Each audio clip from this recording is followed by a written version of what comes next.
ticket at least?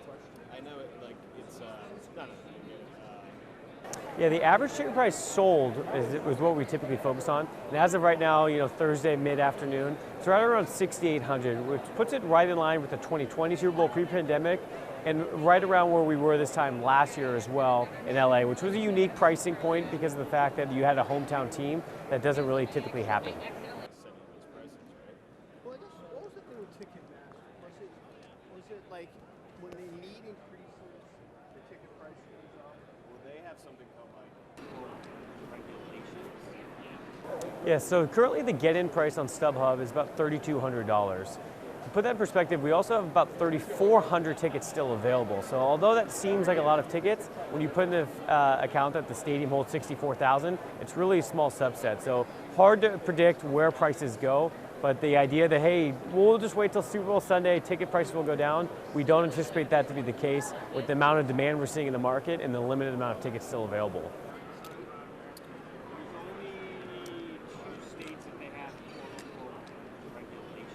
That's a great question. We actually don't really monitor the highest price ticket sold because, again, there's a lot of different factors that come into things between whether it's a suite ticket or have ancillary things. But the biggest reason why we believe a lot of the ticket prices have gone up each and every year or kind of stay that way for Super Bowl is NFL is really focused about building that live experience and that experiential outside of the stadium as well. So as they've added more things on, you're not just grabbing a ticket and going to the game. There's concerts before the game for fans that have tickets. Things like that have really created this atmosphere and why the overall ticket package price is a little bit more expensive than maybe 10, 20 years ago.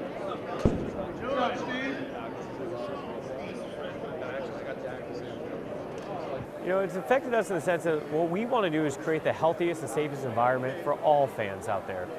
Being a secondary ticket market, there's always the misconception that we own tickets or we have the pricing. We simply are just a marketplace no different than an eBay and Amazon, where sellers come on, list tickets, and we do our best to bring in the buyers and handle it that way. So from our point of view, obviously there's been a lot of talk around Ticketmaster and things like that on the national level. We think that's good. We think competition is healthy for the fans at the end of the day, and transparency is the biggest thing that we're focused on. So everything that we do as a company is focused around security, transparency, and ensuring that our fans and buyers that come to us really at the end of the day have the best live experience event when they go to their events.